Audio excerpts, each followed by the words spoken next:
পাওয়ার heating এর কারণেই বাংলাদেশ পরপর 4টি টি-20 ম্যাচ জিতেল এবং এর মধ্যে 2টি ছিল শ্রীলঙ্কার সাথে এবং বাকি 2টি ঘরের মাঠে পাকিস্তানের সাথে।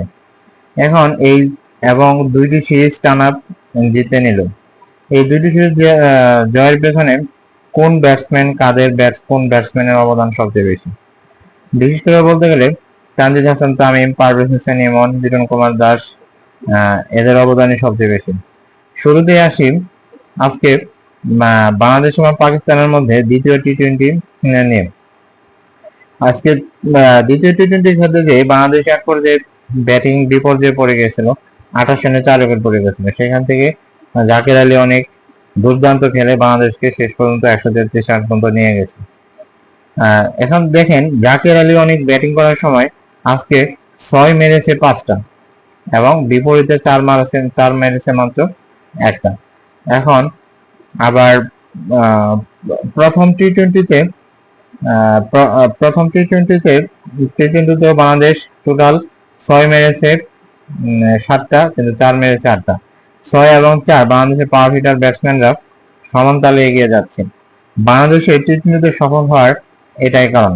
আগে যেখানে বাংলাদেশ পাওয়ার প্লেতে ঠিক মতো রান নিতে পারতো না, কোনো 4-6 মারতে পারতো না, কিন্তু এখন দেখা যাচ্ছে তানজিদ হাসান তামিম, লিটন কুমার দাস, পারভেজ হোসেন ইমন তারা দলে এসে পাওয়ার প্লেতে খুব সুন্দরভাবে কাজে খাটাচ্ছে এবং বাংলাদেশের জন্য 4-6 মেরে রান তুলে নিচ্ছেন, দলকে এগিয়ে নিচ্ছেন। আপনারা খেয়াল করে দেখবেন গত এই 4টা টি-20-র মধ্যে বাংলাদেশের প্রায় 6 সংখ্যাই বেশি। আজকে বাংলাদেশ 6 মেরেছে টোটাল 9টা আর 4 মেরেছে মাত্র 6টা। এখন দেখা যাচ্ছে যে এখানে বাংলাদেশের খেলায় এরকম ভালো করার কারণ হচ্ছে প্রত্যেক ম্যাচে বেশি বেশি 6 মারা, যেটা তানজিদ হাসান তামিম, পারভেজ হোসেন ইমন, তাওহিদ হৃদয়, লিটন কুমার দাস সবাই ভালো ভালো 6 মেরেছে এবং দলকে জেতানোর জন্য তারা অনেক সহযোগিতা করেছেন। এখন আজকে এরপর শ্রীলঙ্কার সাথে যখন বাংলাদেশ সফরে গিয়েছিল, শ্রীলঙ্কার সাথে লিটন কুমার দাস দ্বিতীয় টি-20তে 50 বলে 76 রান করেছিল। তৃতীয় টি-20তে তানজিদ হাসান তামিম তিনি 50 বলে 73 রানের দুর্দান্ত এক ইনিংস খেলেছিল, বাংলাদেশকে সিরিজ জিততে সাহায্য করেছেন। এছাড়াও পাকিস্তানের সাথে প্রথম টি-20তে পারভেজ হোসেন ইমন 50+ রান করে দলের জয়ের ক্ষেত্রে অত্যন্ত গুরুত্বপূর্ণ ভূমিকা পালন করেছে।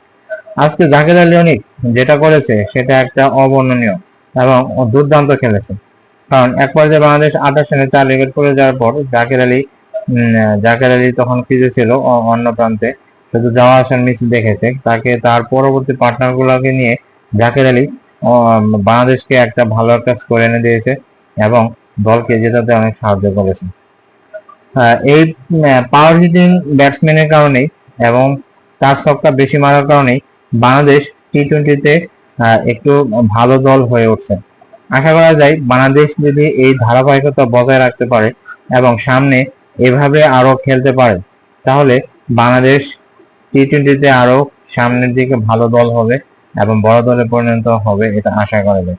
আর টি-20তে যেখানে বাংলাদেশ আগে ঠিক মতো খেলতে পারতো না, কিন্তু এখন ঠিক মতো খেলতে পারতেছে এবং দলের রান করার ক্ষেত্রে টপ অর্ডার ব্যাটসম্যানরা অনেক গুরুত্বপূর্ণ ভূমিকা পালন করতেছে, যেটা এই ক্রিকেট খেলার মাধ্যমে আমরা সেটা বুঝতে পারছি। আশা করি সামনে বাংলাদেশ এরকম আরো পাওয়ার হিটিং এ অনেক ভালো ভালো 4-6 মারবে এবং ক্রিকেট প্রেমীদের আনন্দ দেবে এবং বাংলাদেশের জয়ের ক্ষেত্রে অত্যন্ত গুরুত্বপূর্ণ ভূমিকা পালন করবে। একটা জিনিস খেয়াল করে দেখেন, বাংলাদেশের বোলাররা প্রায় সবসময় ভালো বল করে থাকে, বিপক্ষ দলকে অনেক কম রানের মধ্যে আটকে রাখে, কিন্তু বাংলাদেশের ব্যাটসম্যানরা কোনো সময়ের আগে ভালো করতে পারতো না। ইদানিং এই তানজিদ হাসান তামিম, পারভেজ হোসেন ইমন, লিটন কুমার দাস তারা এসে দলকে জন্য ব্যাটিং এর জন্য হাল ধরতেছে এবং দলকে এগিয়ে নেওয়ার চেষ্টা করতেছে এবং এর ফলাফল আমরা মাঠেই দেখতে পাচ্ছি। আশা করা যায় আগামীতে বাংলাদেশ আরো ভালো দল হয়ে উঠবে টি-20তে এবং দেশের জন্য টি-20 ম্যাচ নিতে অনেক গর্ব করে নিয়ে আসেন। এবং লিটন কুমার দাস আজকে টি-20 সিরিজ জিতাটা এই মাইলস্টোন কলেজের ছাত্র শিক্ষকদের ছোট ছোট বাচ্চাদের জয়ের জন্য উৎসাহ করেছেন। ধন্যবাদ সবাইকে, ভালো থাকবেন।